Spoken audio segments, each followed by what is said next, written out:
husband and wife, partners in life, family and business. Through the ups and downs we've overcome, God as a witness. From the household of faith to real estate to what's happening now. We've got something to talk about. So for the next few moments, please allow us to bring you something you can feel. It's time for the real talk about real life, nothing but real. Wanna tell the truth, it's on design. Let's be real. Join in, tell your friends, 'cause every now and then we all need a reality check with the Adolphs. Welcome to Reality Check with the Adolphs. And on today's episode, we're talking about credit repair and credit restoration. Willie is our credit restoration specialist. Oh, yay! Willie, can you tell us a little bit about yourself and why do I call you the specialist in credit repair? Okay, now you can talk. Only in credit repair? So, my name is Willie Adolph, and of course, you know, if you have Will, you have a way. I'm Will. So the thing with credit restoration and credit repair, you have to remember that credit can get you a lot more things. Yes, cash, you can quiet a lot of people down, but as soon as you liquefy all your cash and pay for things, now what? But with credit, you can actually get more things and budget, as we've spoken before, and kind of play the things and show how other people's money can help you make money. So how did you get into credit repair? Because I know you personally. I hope so. And you're a hustler. You're Right. a hustler, and ever since I met you, you always made it happen. What led you into getting into credit restoration? Well, I was a loan officer, and what happened was I was getting a lot of clients who couldn't qualify because of their credit. So I had to start researching and reading and figure out, well, why this score dropped more than this one and stuff like that. And you know, there's never a precise answer to those questions. But for me to get into it, it was more to help people purchase a home. And now it's more of a peace of mind, because with credit, there's so much stuff that gets added to it. A lot of people don't even know you have identity theft and things like that. Wow. So that's almost coming up 20 years, almost 20 years of knowledge on those things. So I know. We applaud you for sticking in, because I don't have patience on that. I'll just say, clear it ain't mine. Well, the thing, let's go ahead. Well, since you brought that up, that's what a lot of people think. Oh, if it's off my credit, I don't owe. That's not what credit restoration is. Basically, a credit restoration is we help get things deleted off your credit report if it's inaccurate, unverifiable, and obsolete, meaning that it's too old. And a lot of people say, oh, it's not mine, and it disappears. But technically it still is, because that's a debt that you incurred. But doesn't it disappear in 7 years? No, that's a myth as well. So what did you do 7 years ago today at this time? Woke up, ate, work, go to sleep. Where did you work and where did you sleep? What did you eat that day? I don't know. Exactly, and that's how credit works. 7 years ago, you don't know Makes what, sense. and guess what? People back then probably wasn't even still working, and still work at the same bureau. So you have to understand that's a myth. You actually have to request things to come off of your credit report. Oh, that's good to know. That's something I didn't know. Everybody always say 7 years, it goes off. And so I'm like, it drops off. It got on there. It dropped off. Well, how did it get on there? You ask. Speaking of that, how important is it to know our credit scores and what's on our credit? It's very important, because we always recommend that you at least look at your credit once to twice a year, like every 6 months. So basically what happens is you want to make sure that everything on your credit report is accurate, is verifiable, and it's yours. It's truly yours, because there are hackers out there that do steal identity. They use their socials and things like that. So you kind of want to keep track and make sure that nobody is actually compromising your identity and using it for things that you don't even get credit for. Yeah, that's kind of hard and frustrating. And there's free things online, and we're not going to go into that because it's, how they do it.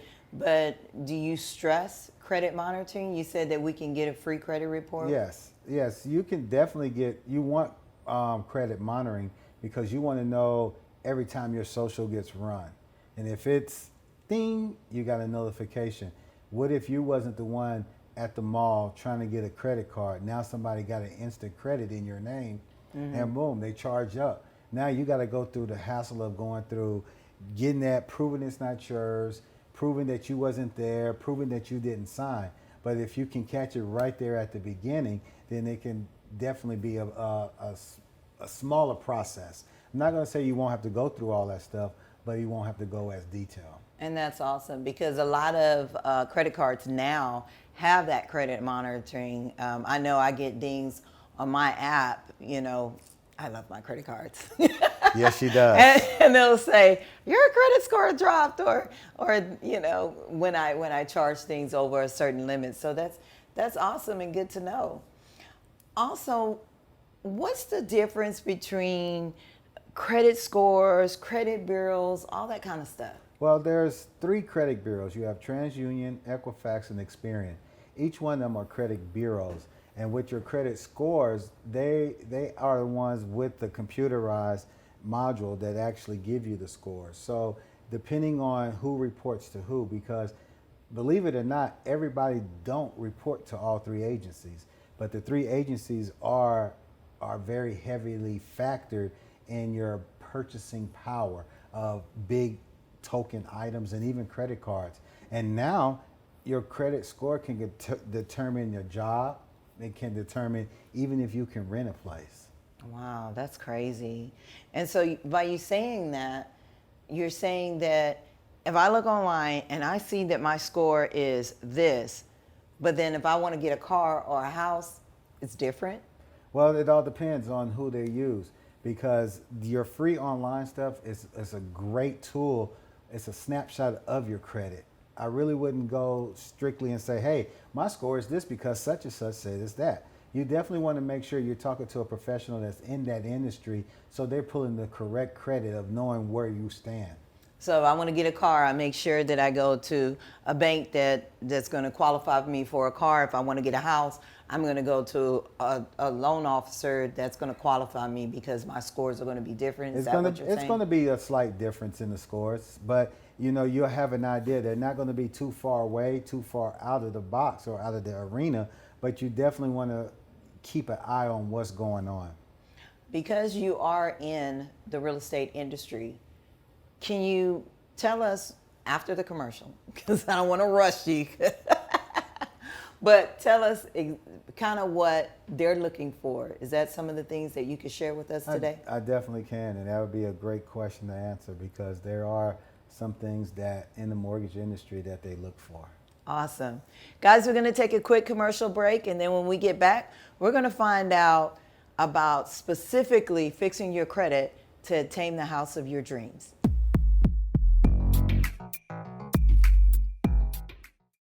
Hi, this is Willie Adolph of the Adolph Group at Equity House Properties. I'm here today to talk to you about home purchasing.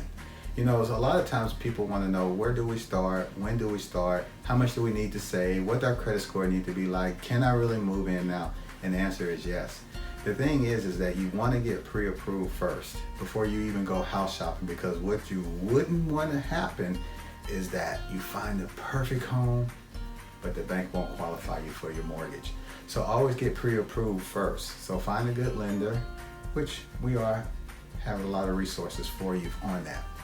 Second, you want to make sure that anything that's on your credit, if it's something that you can work with, let's work with it, because everything on your credit, it depends on what it is for each mortgage company. And third, once you get that pre-approval, now it's time to go house shopping. Now, Willie, what about the money, the down payment and things like that? Well, they have a lot of programs that's out there. So based on your credit will depend on the down payment assistance that you can receive. But we do have a lot of resources and a lot of things that can help you. And everyone with the Adolph Group will hold you by your hand and walk you through the whole process. So you can contact us at www.theadolphgroup.com or 281-451-7087. And remember, when you have will, you have a way.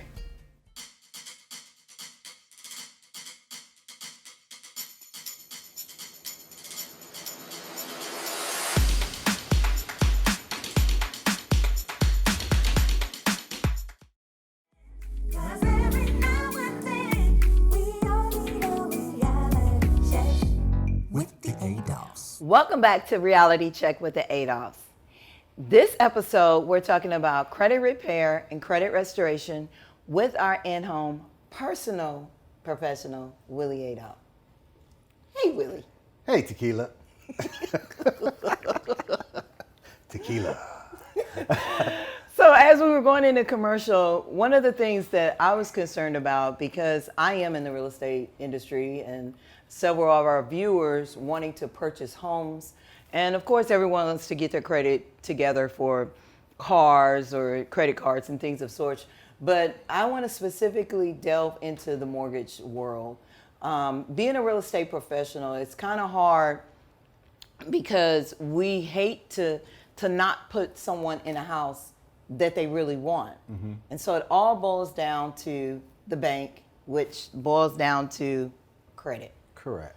What are they looking for? How can I prepare my buyer on buying the house of their dreams through a bank?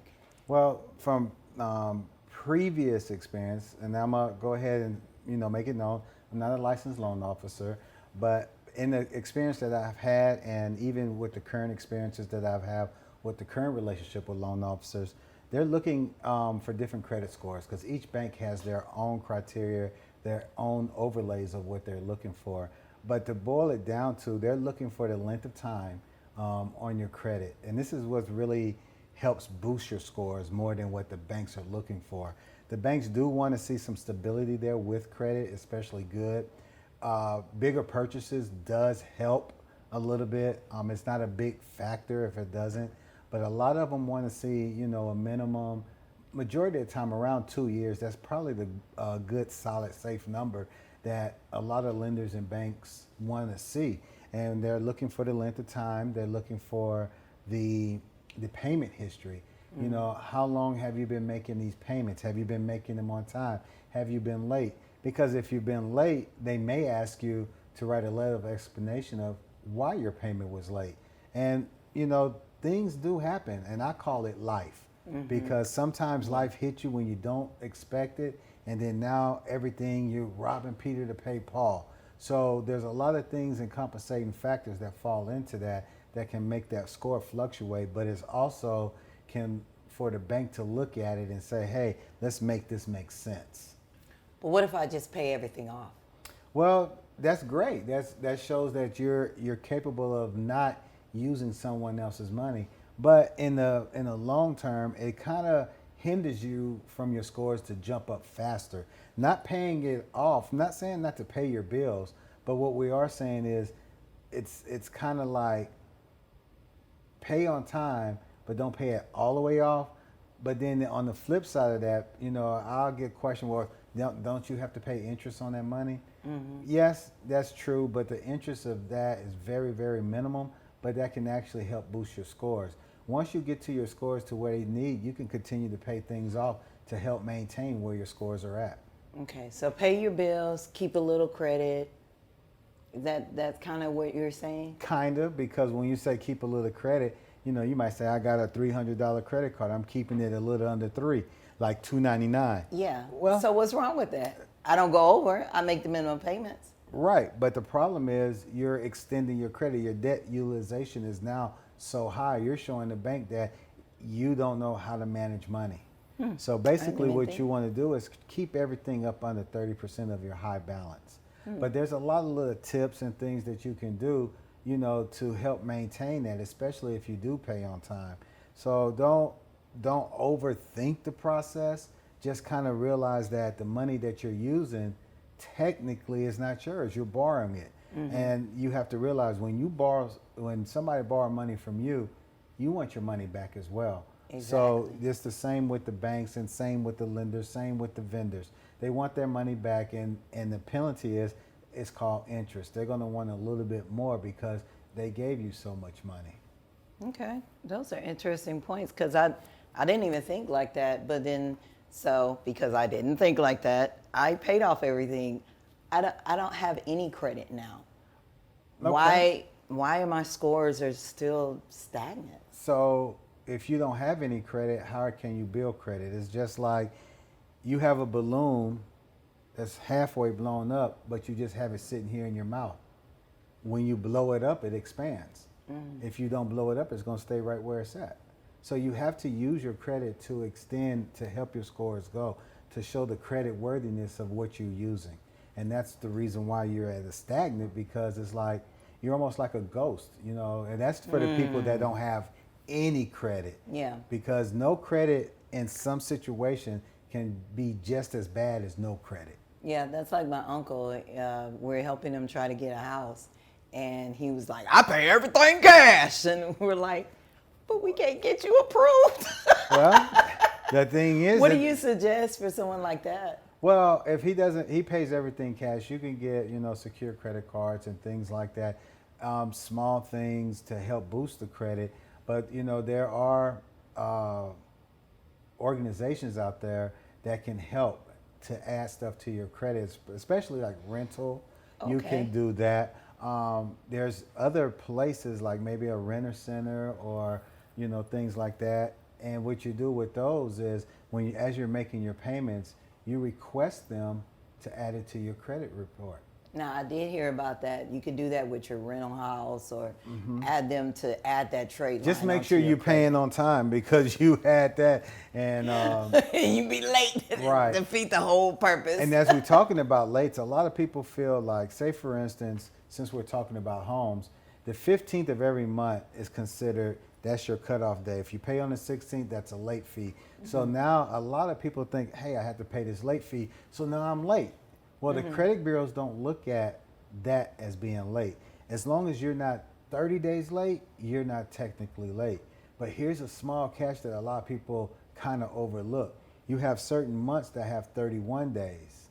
So, and you pay that month, but you paid on the 31st, you think you're good. You're late. You're not. You're 'Cause late you're 30 there's- days late. You're 30 days late, and you're late by 1. But I paid in March.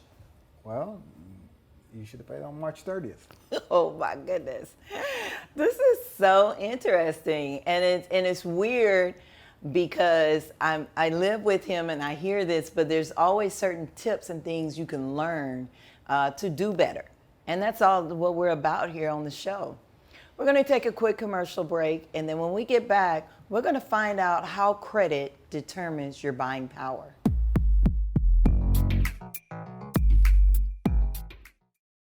Hi, this is Willie Adolph of the Adolph Group at Equity House Properties. I'm here today to talk to you about home purchasing. You know, a lot of times people want to know, where do we start? When do we start? How much do we need to save? What does our credit score need to be like? Can I really move in now? And the answer is yes. The thing is that you want to get pre-approved first before you even go house shopping, because what you wouldn't want to happen is that you find the perfect home, but the bank won't qualify you for your mortgage. So always get pre-approved first. So find a good lender, which we have a lot of resources for you on that.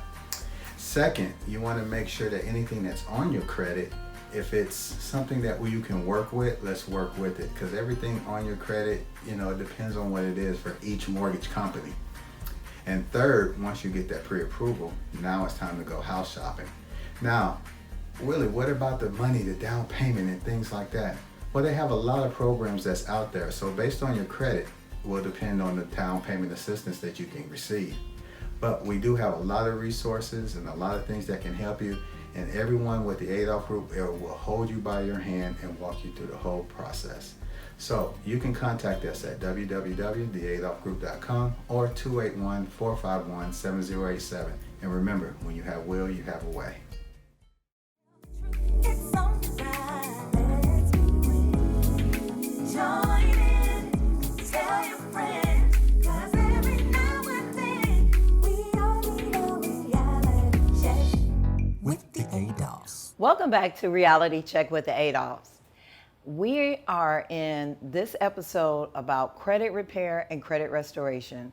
I'm kind of like pulling Willie's brain and just getting some more knowledge on fixing and restoring our credit.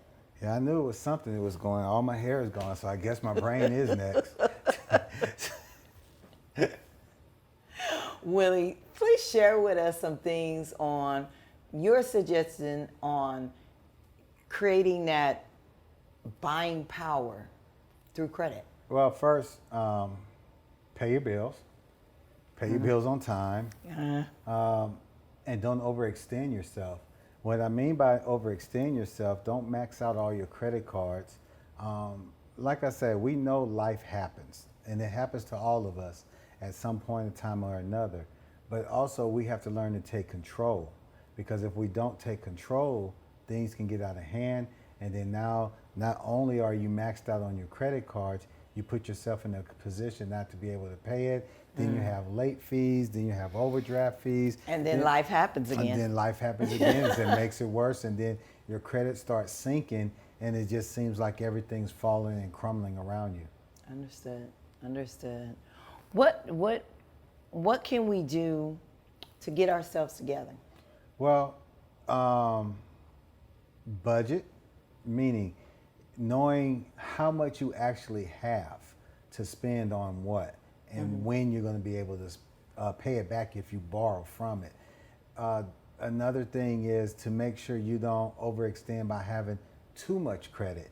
You don't want to have 10, 15 credit cards. You know, between 3 and 5 is okay.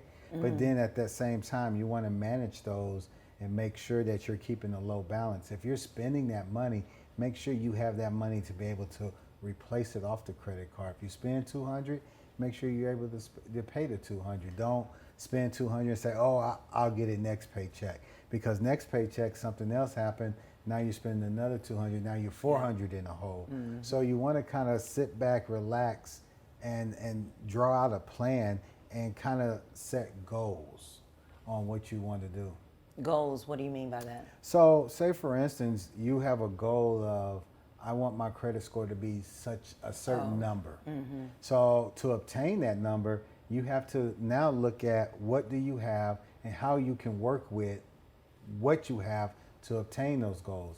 Are there going to be some things that you can cut out? Are there going to be some dining out that you don't have to do, some Uber Eats that you don't have to receive, shopping, things like that? Do you have to have every station on cable when you're not only but watching 3 stations? Yeah. So you have to kind of cut back, gather all your things that you're going to do, and kind of just manage those things. You know, when you do auto pay on your bills, that's a great thing because you know it's automatically coming out, but at the same time, you got to make those payments. Makes sense. So basically what you're telling us is we got to have a plan. Yeah, if you don't plan to succeed, you plan to fail. And that's with life itself. You have to have a plan on what you're going to do, how far you want to go, and then plan on talking to somebody who's already done it or know how to do it. Because if you go at it on your own, there are going to be a lot of costly mistakes that you may occur. But if you go talk to someone who does understand it, who's been in those shoes, who's done it and been in those shoes before, you can actually learn from them. And it won't cost you as much. I'm not going to say you're not going to run into difficult times, but you won't have to go through as many difficult times to reach that. So setting the plan is definitely a big factor in this. Okay, so basically what I'm looking at, my credit is good. It's good to me, then that's over 700, but I want to be in that 800 club. I want to just see it. If I can see it, Well, so creating that plan, I probably would seek out like a professional or accountability partner or something? There's 2 ways that you could do it. You could talk to a financial specialist. You know, with credit repair on that part, it's nothing that we can repair because to get you there, it might be some things that you need to do. But you want to talk to somebody, you know, you can call a company, a restoration company, because there might be little things and I guess apps and stuff to help you get to that next level. But the whole thing is going back to setting that goal, sticking with that plan, but then having somebody to hold you accountable. Because if they can't hold you accountable to where you want to be, then you'll never reach where you're trying to get. So the thing is that you want to definitely get credit monitoring. You want to be able to know what's coming in and what's going out. And that's kind of the thing that you would have to sit down and talk to somebody and be able to do. And, you know, I do that as well for all my clients. I try to help them reach their financial goals with credit. So, and it starts mentally. So you have to first be mentally ready to take to that next journey. Well, what if I don't want to get a house, but I just, like I said, I just want to get to that maximum. I want to hit the 800 club. It's called a peace of mind. Yeah. And so would I still talk to you? Are you able to help with that? Or are you only for just buying a house? Well, no. It's credit restoration is not just for homes. And just me by myself, I'm not here just to help people get into homes. I'm here to help people have a peace of mind and reach their credit goals. So at any point in time when they need help, I can help advise them to get to that goal, because it's just having somebody in that corner to encourage them, say, you can do this, you got this, you can do that. I know life happens. It may now take just a little bit longer, but you know what? It's still obtainable. So you want to continue to go. And I do encourage people, you know, to help them reach that financial credit goal. So it's a lot of tricks to it to help get there, but it is doable. What is something that you could suggest for children, or not really children, but teenagers that are just coming in? We have teenagers that have begun into adulthood. How can they fix their credit or obtain credit? What little suggestions you can offer for them? Well, most of them don't have any credit. Yeah. So the great thing is that once they graduate, turn 18, they can obtain credit, because there's a lot of different colleges out there that will help them get those credit cards to help maintain. But at the same time, we as adults must teach them how to spend those credit cards. Yeah, and I noticed there's a lot of things that that's out there to help little ones get started on appreciating their credit. And that's exactly right. Well, thank you again for joining us for Reality Check with the Adolphs. Very interesting tips. We encourage you to monitor your credit, know what's on your credit, and always do better. Right, and always remember, when you have will, you have a way. My name is Will. Thank you for having me on your show. Husband and wife, partners in life, family and business. Through the ups and downs, we've overcome. God as a witness. From the household of faith to real estate to what's happening now. We've got something to talk about. So